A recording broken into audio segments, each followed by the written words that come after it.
Pangulong Bongbong Marcos Jr. Sumapi na nga sa bansang Israel at ang Pilipinas ay tila baga nakikialam na sa giyera ng Israel laban sa mga Palestinians. Atin itong pag-usapan, mga kaibigan. Ang administrasyong Marcos ay kasama na ang Israel.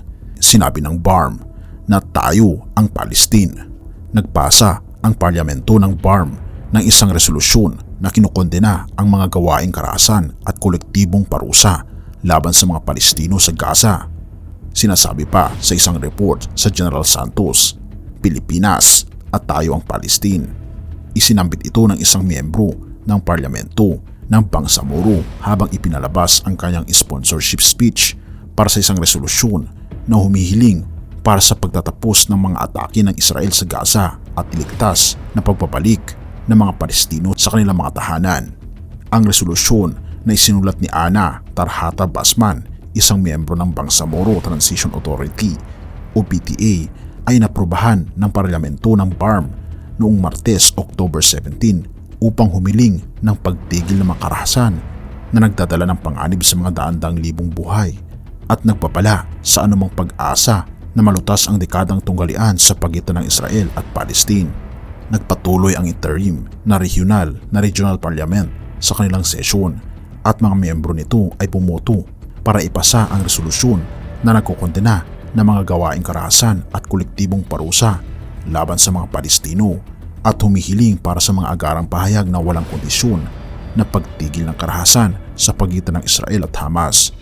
Ngunit ang posisyon ng BARM ay iba sa pahayag ng administrasyon ni President Marcos Jr. Noong October 11, sinabi ng Pangulong Ferdinand Marcos Jr. sa Israeli Ambassador sa Pilipinas na si Ilan Floss sa Malacanang na ang Pilipinas ay kasama ng Israel sa tunggalian sa Gaza. Isang pahayag mula sa Presidential Communication Office o PCO ay nagsabing itinatagumpay ng Pangulo kay Ambassador Floss na ang Pilipinas ay laging kasama ng Israel sa labanang ito laban sa di makataong mga atake ng mga teroristong grupo ng Hamas. Sa Israel nakatira ang hindi kukulangin na 30,000 na mga Pilipino at 100 ay nakatira sa Gaza Strip. Ang Pilipinas ay isa sa 33 na bansa na sumusuporta sa pagtatag ng Israel at tanging bansa sa Asya na bumoto para dito.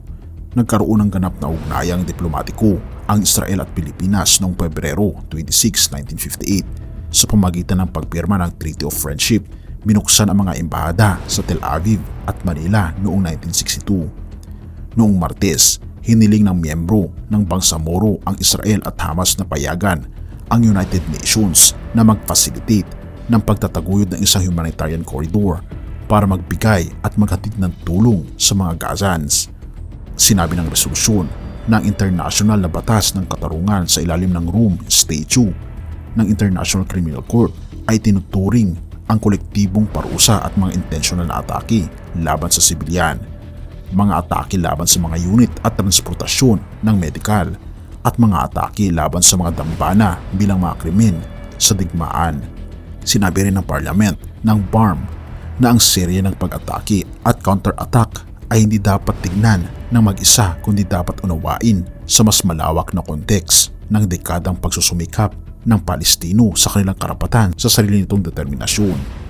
Ang krisis sa ating kalagitnaan ay hindi dapat tignan bilang relihiyoso o politikal, kundi pangunahing isang isyu ng katarungan at ito ay dapat tignan at agarang aksyonan ayon pa sa resolusyon. Ang resolusyon ay nilabas isang araw matapos mag-rally ang libu-libong residente sa espesyal na Muslim na rehiyon sa Cotabato City na humihiling para sa pagtatapos ng mga militar na opensiba ng Israel sa Gaza.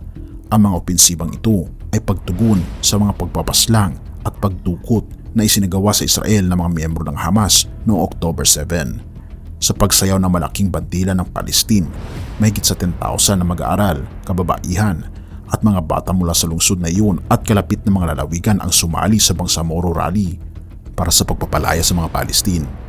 Ayon sa mga tagapagtatag ng rally, sinabi ni Basman ang may akda ng resolusyon bilang isang bahid labis na alam kung ano ang ibig sabihin ng iba na kilalanin at tubtin ang iyong tawag para sa karapatan na mabuhay.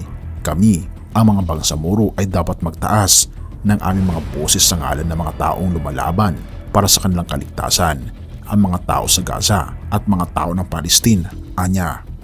Sinabi niya na ang lider ng mundo ay dapat bigyang pansin ang makatarungan na paglutas ng tunggalian na unang-una ay nagkakaloob ng pagkakaroon ng estado sa mga Palestino at pagkakaroon ng seguridad sa Palestine, Israel at mga kalapit na bansa. Sinabi rin ni Basman na ang mga lider ay dapat mag-urong mula sa pagpapakilala ng mga patakaran na laban sa internasyonal na batas ng katarungan at itinuturing na krimen sa digmaan tulad ng pag-target sa mga sibilyan, mga dambana at mga pasilidad at tauhan ng medikal at humanitarian. Ito pa ang sabi ng Rappler. Kung ating mapapansin mga kaibigan, hindi lamang Israel ang apektado sa mga labanan na nangyayari sa lugar na ito, kundi ang buong mundo mismo dahil ito sa mga karapatang pangrelihiyon at teritoryo na kailangang irespeto ng bawat isa.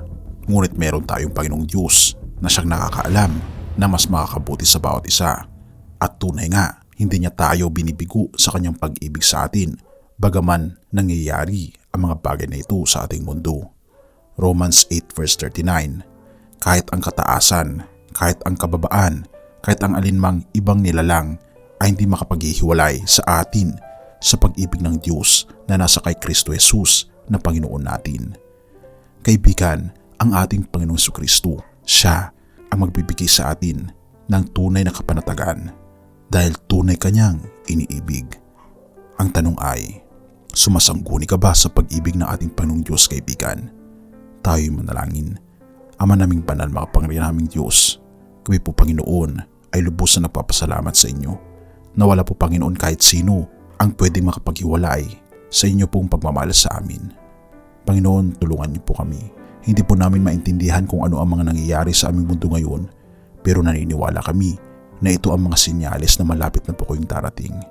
Panginoon, hinihiling po namin na tulungan kami ihanda ang aming mga sarili sa inyong malapit ng pagdating at tulungan kami, Panginoon, na mag-ilaw sa aming kapwa upang ang dakilang pag-asa ng kaligtasan ay maibahagi po namin sa kanila.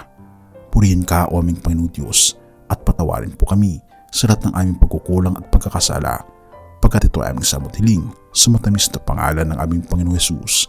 Amen.